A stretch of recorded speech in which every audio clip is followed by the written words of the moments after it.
శ్రీ గురుభ్యో నమః.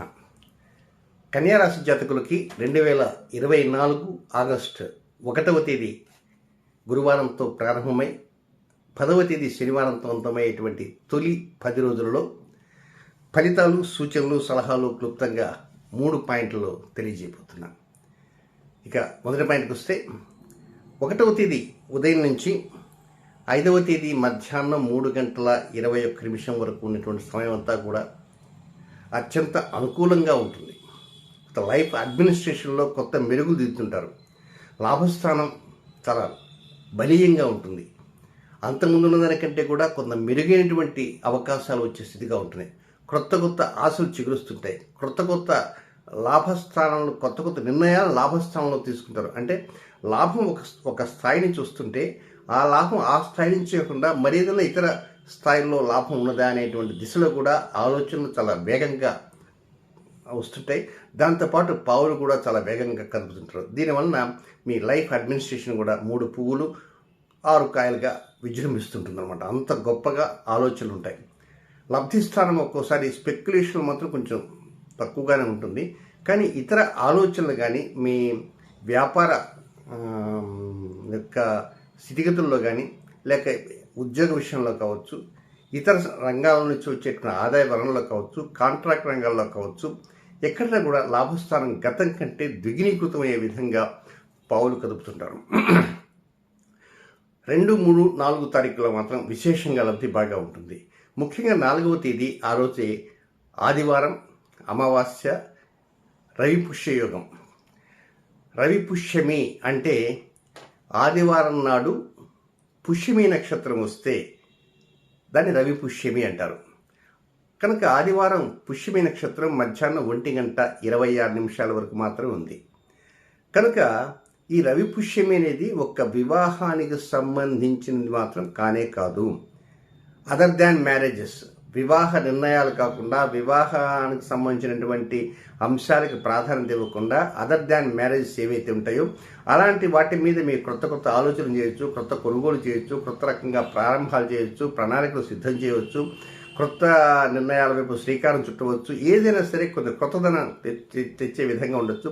లేదా ఏదైనా పరిష్కారం కాకుండా ఆగిపోయి అలా మూలన పడి ఉన్న ప్రాజెక్టును తిరిగి పునరుద్ధరణ చేయొచ్చు.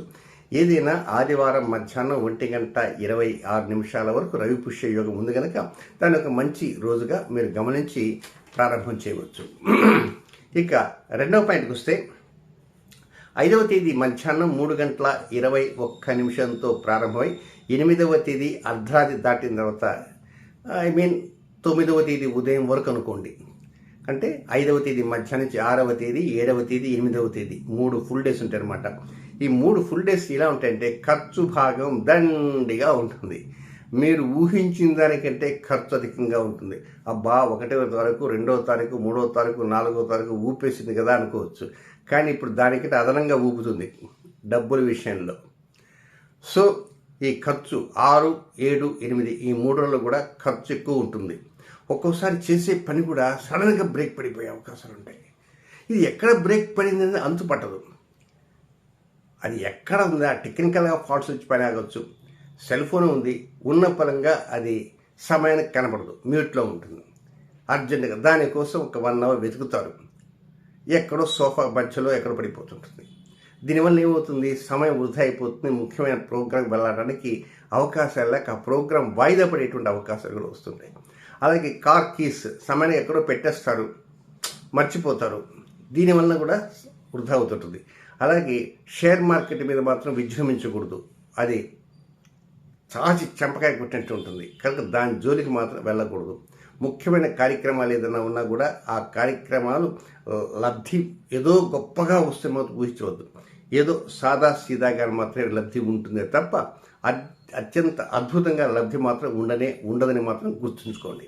ఇక నెక్స్ట్ 3వ పాయింట్, 9వ తేదీ ఉదయం దగ్గర నుంచి 10వ తేదీ అర్ధరాత్రి వరకు ఉన్నటువంటి సమయాన్ని చూస్తే అది చాలా ఆనందంగా ఉంటుంది. మనసుకు నచ్చినట్లుగా ముందుకు పోయే విధంగా ఉంటుంది.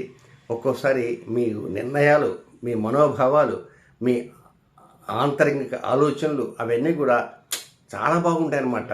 ఒక్కోసారి మీ అంతటా మీరే మనసు అనుకుంటారు, ఈ నిర్ణయం నేనే చేశానా, ఈ నిర్ణయం నేను కాకపోతే ఎవరు చేయలేరేమో అనేటువంటి కొంచెం మనసులో వస్తుంది. ఉబ్బి తబ్బిబ్బులు కూడా అవుతుంటారు అనమాట. ఆ సమయంలో మిమ్మల్ని పొగిడేవారు ఉంటారు. వాడు పొగడంగానే వెంబడే మీరు కాళ్ళు ఎగరేసి నేను కనుక చేశారు మీసం మాత్రం మెలేయకండి. కనుక ఏదైనా సరే మీ గొప్పతనాన్ని ఎదుటివారు శ్లాఘిస్తుంటారు. ఆ గొప్పతనాన్ని ఎదుటివారు కీర్తిస్తుంటారు, పొగడులతో ముంచుతారు. కనుక ఒక విధంగా అది మానసికంగా చాలా హ్యాపీనెస్ ఇస్తుంది. దాంతోపాటు శారీరకంగా తృప్తిని పొందగలుగుతుంటారు. అయితే ముఖ్యంగా ఒక్క విషయం చెప్తాను. శుక్రవారం ఆ రోజు హస్త నక్షత్రం ఉంది. చంద్రుడు మీ రాశిలోనే ఉంటాడు.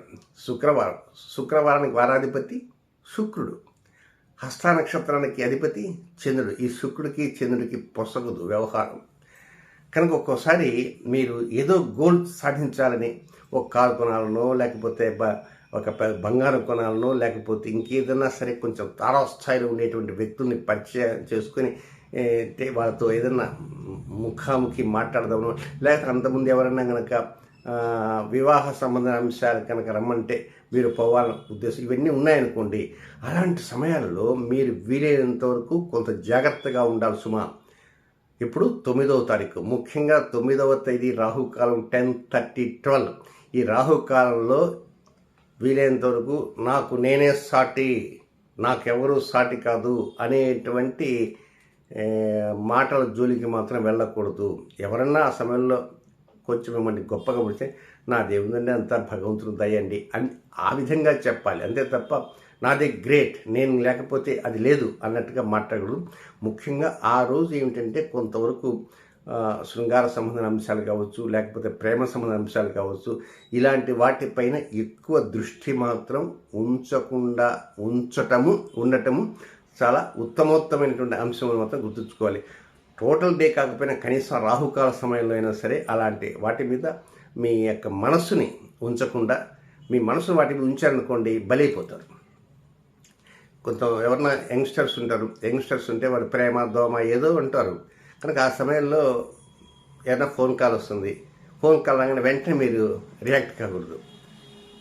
ఎవరో తెలియదు, లేదా ఒక ఫ్రెండ్స్ మాట్లాడవచ్చు, లేక ఇతరులు మాట్లాడవచ్చు. కనుక ఇలాంటి ప్రేమ సంబంధమైనటువంటి వ్యవహారాల వైపు ఆ సమయంలో మాట్లాడతగదు. అది కొండ గుర్తు. ఇక నెక్స్ట్ నక్షత్రాల వారీగా చూసుకుంటే కన్యారాశిలో జన్మించినటువంటి ఉత్తరా నక్షత్ర 2, 3, 4 పాదాల్లో జన్మించినటువంటి జాతకులకి 4వ తేదీ ఆదివారం మధ్యాహ్నం 1:26 నుంచి 5వ తేదీ సోమవారం మధ్యాహ్నం 3:21 వరకు అనుకూలమైన సమయం కానే కాదు. ఇక హస్త నక్షత్రంలో జన్మించిన జాతకులకి 5వ తేదీ సోమవారం మధ్యాహ్నం 3:21 నుంచి 6వ తేదీ మంగళవారం సాయంత్రం 5:44 వరకు అనుకూలమైన సమయం కాదు. ఈ అనుకూల సమయం కాదు అంటే క్రొత్త కార్యక్రమాలకు శ్రీకారం చుట్టకూడదు. రొటీన్ కార్యక్రమాలతో చక్కగా చేసుకోవచ్చు, ఎలాంటి ఇబ్బంది అంటూ ఏమీ లేదు. కొంతమంది టైం బాగుంది కదా అనుకొని మొదలు పెడదాం అనుకుంటే అక్కడ ఏదో ఒక స్పీడ్ బ్రేకరు రావటం జరుగుతుంటుంది. అవరోధాలు, అస్థిరతలు, ఆటుపోట్లు ఎదురవుతాయి.